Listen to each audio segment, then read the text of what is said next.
When David and Guillaume got back in touch about making Detroit, I wasn't terribly surprised they decided to make it because the fan response was so intense. So it makes sense that they would choose to do that after the enthusiasm.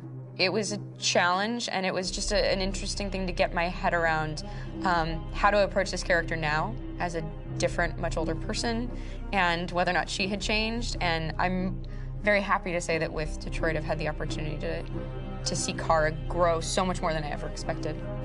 You do the housework, the washing, you cook the meals, and you take care of... God damn it, where the fuck's the rat gone now? Alice!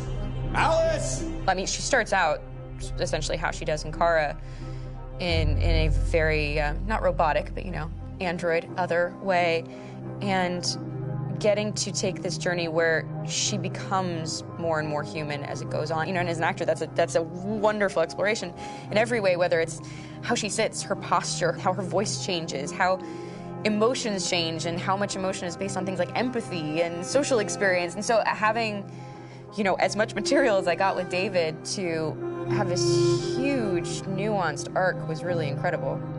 Why couldn't we just be happy? This experience has been quite different than the experiences I've had shooting film or TV or doing theater work. I have 83 dots on my face and a really flattering black wetsuit type thing, and you're jumping around with props, and it's kind of like being a 10-year-old imaginative kid, which is fun. There's 80 cameras around us. It's already lit.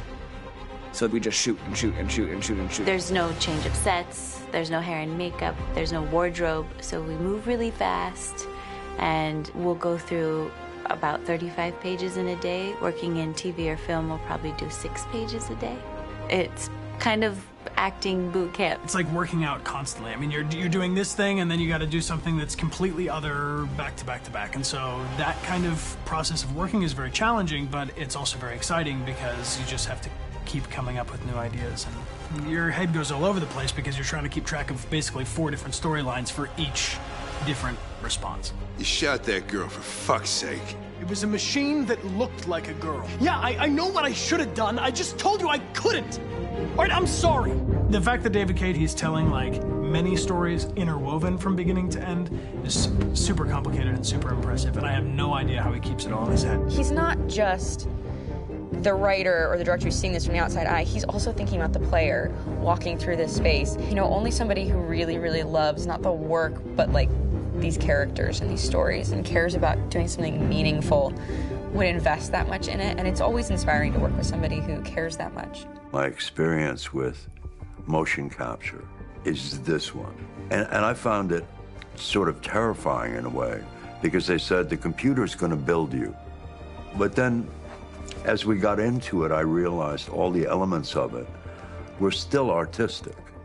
I just dipped into a really brilliant setup here. I've never seen anything like it. And this won't turn me into a product because I was playing a character. So it's wonderful. In the game, Detroit comes back because of a revolutionary industrial rebirth. And there's no reason why that can't happen in Detroit, because they have such tremendous infrastructure for millions and millions of people who can very easily support, you know, a new industry. The city is really strong and resilient, but the city has also been through so much. You see the damage. But it takes that time of kind of rebuilding and reinvesting into the city that I think is happening slowly but surely. The potential of Detroit as a city is something that this game does a lot of justice to, because it would be easy to look at Detroit as some place that used to be, and that's not the case. This game provokes a lot of conversation and reflection on our potential near-future engagement with machines. That's what we are to them. There's merchandise on display in a shop window.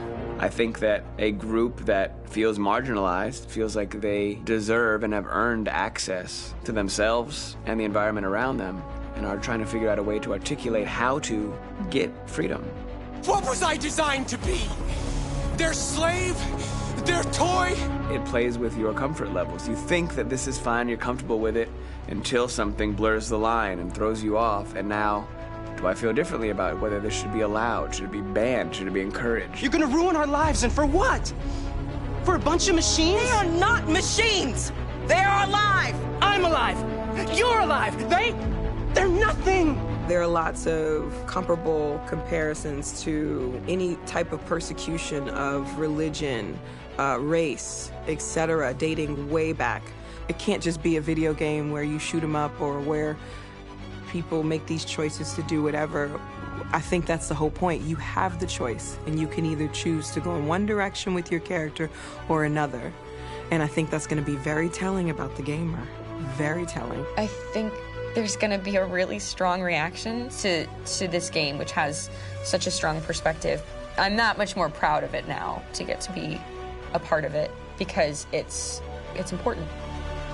In this game, you're actively building and designing the character through not just what kind of shield does he have or what color hair does she have, but like their temperament and the way they deal with problems. The different endings to this game are so radically different based off maybe seemingly insignificant choices in the moment, but like life, they all add up. And can't play life again, though.